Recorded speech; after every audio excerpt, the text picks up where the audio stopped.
پاکستان کے 22 خاندان ایک معاشی اصطلاح تھی جو اس وقت کے وزیر خزانہ نے ملک کی دولت کے چند ہاتھوں میں سمٹ جانے کے لیے وضع کی تھی، مگر یہ جلد ہی ضرب المثل بن گئی۔ مثلاً جب کسی کو بہت زیادہ امیر کہنا مقصود ہوتا تو کہا جاتا بھائی فلاں تو 22 خاندانوں میں سے ہے۔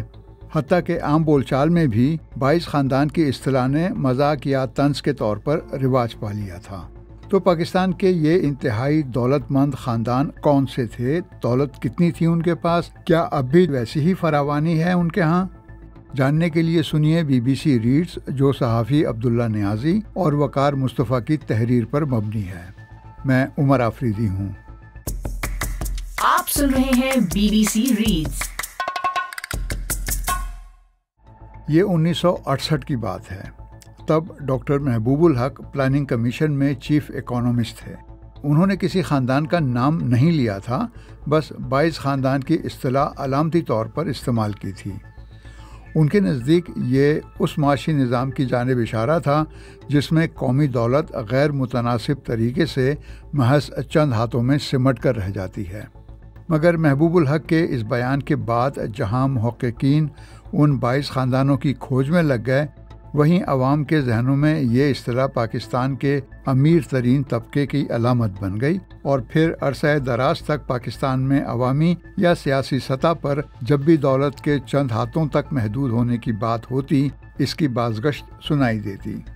تجزیہ کار اکرام سہگل کے مطابق 22 امیر ترین خاندانوں کے حوالے سے ڈاکٹر محبوب الحق کا اشارہ Dawood group, Saigol, Adamjee, colony, fancy, Valika, Jalil Bawany, crescent group, Wazir Ali group, Gandhara group, Isphahani, Habib house, Khyber group, Nishat group, Beco group, Gul Ahmed group, آراگ گروپ، حفیظ گروپ، مل والا اور دادا گروپ کی جانب تھا۔ بعد میں محبوب الحق نے خود کئی مواقع پر وضاحت کی کہ 22 خاندانوں کی اصطلاح کا غلط مطلب لیا گیا ہے۔ ان کے نزدیک یہ خاندان سبب نہیں بلکہ اس نظام کی علامت تھے جس نے انہیں پیدا کیا تھا۔ ان کا کہنا تھا کہ معاشی، سماجی اور سیاسی اداروں کی اصلاح کرنے کے بجائے اس اصطلاح کو بعض صنعت کاروں کے خلاف استعمال کیا گیا۔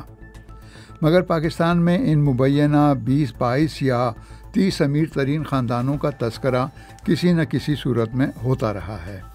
پاکستان کے ایک نجی think tank economic policy and business development کی حالیہ تحقیق کے مطابق ملک میں امیر ترین اسامیوں کی تعداد اب 35 ہے، یعنی وہ خاندان یا کاروباری ادارے جو 1 بلین یعنی 1 ارب ڈالر کے اثاثوں کے مالک ہیں یا بہت جلد ہو سکتے ہیں۔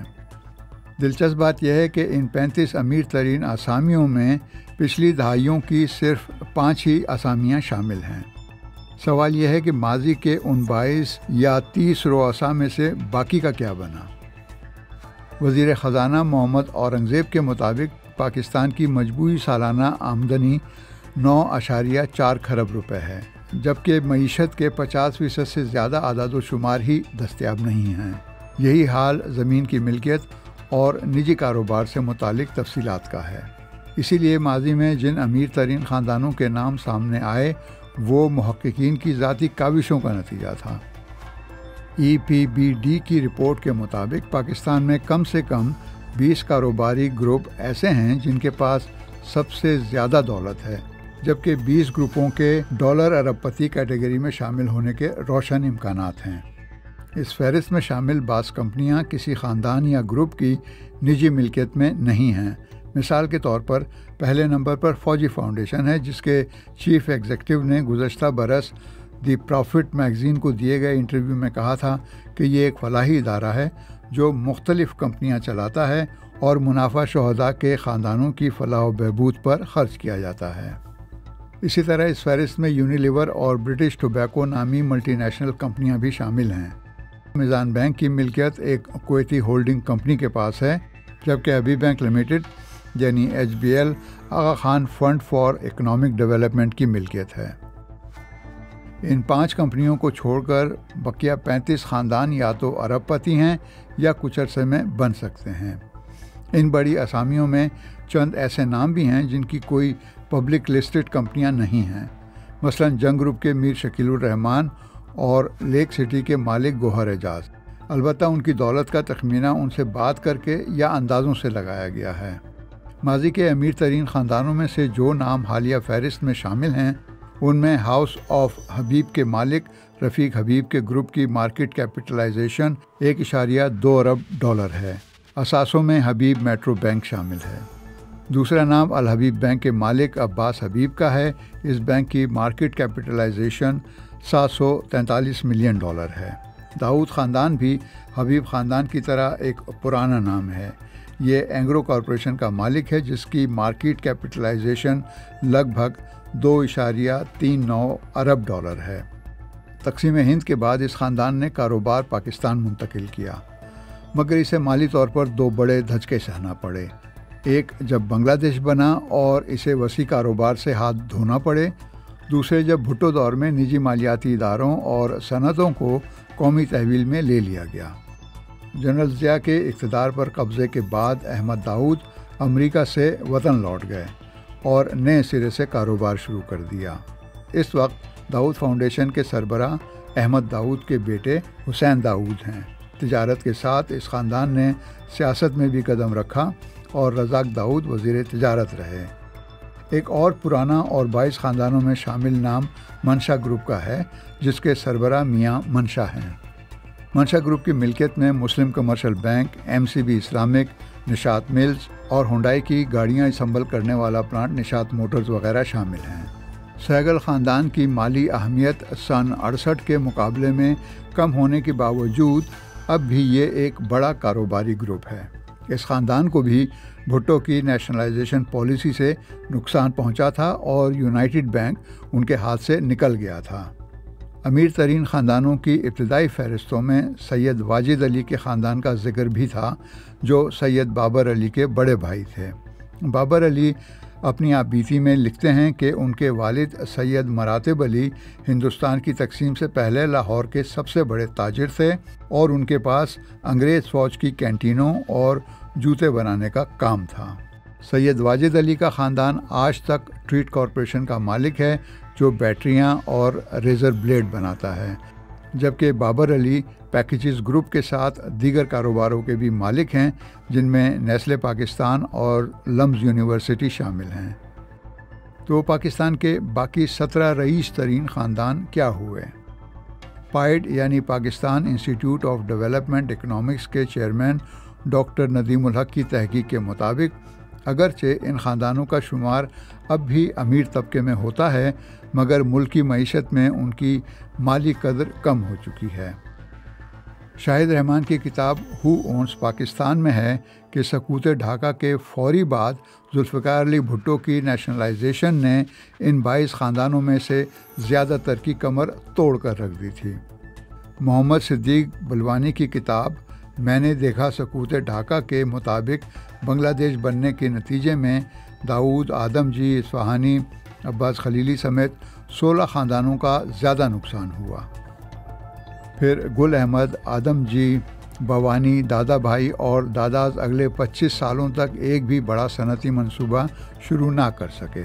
فینسی گروپ نے اپنے باقی ماندہ اثاثے فروخت کر دیے جیسے Kotri textile mills, new jubilee insurance اور پاکستان کریڈٹ اور انویسٹمنٹ کارپوریشن میں حصہ داری جو صدر الدین ہاشوانی نے خرید لی۔ ایک بڑی صنعت ولیکا اسٹیل دیوالیہ ہونے کو تھی کہ اسے کہوٹا ریسرچ لیبارٹری کے حوالے کر دیا گیا۔ بھٹو کے قومیائی جانے کی زد میں آنے سے بچنے کے لیے بعض خاندانوں نے اثاثے آپس میں بانٹ لیے، جبکہ بعض کاروباری گروپس خاندانی جھگڑوں کی وجہ سے مالی ساکھ کھو بیٹھے۔ نئے امیر ترین گروپس میں ہونڈا ایٹلس موٹرز کا شیرازی گروپ شامل ہے۔ اس کے بانی یوسف شیرازی کے مطابق بنگلہ دیش بننے کے بعد ان کا موٹر سائیکل سازی کا کارخانہ چھن گیا اور وہ راتوں رات مفلس ہو گئے۔ اس دھچکے نے انہیں بنگلے سے فلیٹ میں رہنے پر مجبور کر دیا تھا۔ آج شیرازی گروپ کی مارکیٹ کیپٹلائزیشن 774 ملین ڈالر ہے۔ لیکسن گروپ کی، جس نے تمباکو کے کاروبار میں نام بنایا، مارکیٹ کیپٹلائزیشن 1.2 ارب ڈالر ہے۔ فلائی جنا نامی ایئر لائن پاکستان میں McDonald fast food chain اور کولگیٹ وغیرہ اسی کی ملکیت ہیں۔ الائڈ بینک ابراہیم گروپ کی ملکیت ہے۔ جس کی مارکیٹ کیپٹلائزیشن $1.12 ارب ہے۔ عارف حبیب گروپ نے فائنینشیل مینجمنٹ میں پیسہ بنایا، اس کی مارکیٹ کیپٹلائزیشن $1.8 ارب ہے۔ لکی گروپ کی مارکیٹ کیپٹلائزیشن تقریباً $3 ارب ہے۔ سسٹمز کمپنی کی مارکیٹ کیپٹلائزیشن $736 ملین ہے۔ یہ واحد پاکستانی IT کمپنی ہے جو $1 بلین تک پہنچنے کا امکان رکھتی ہے۔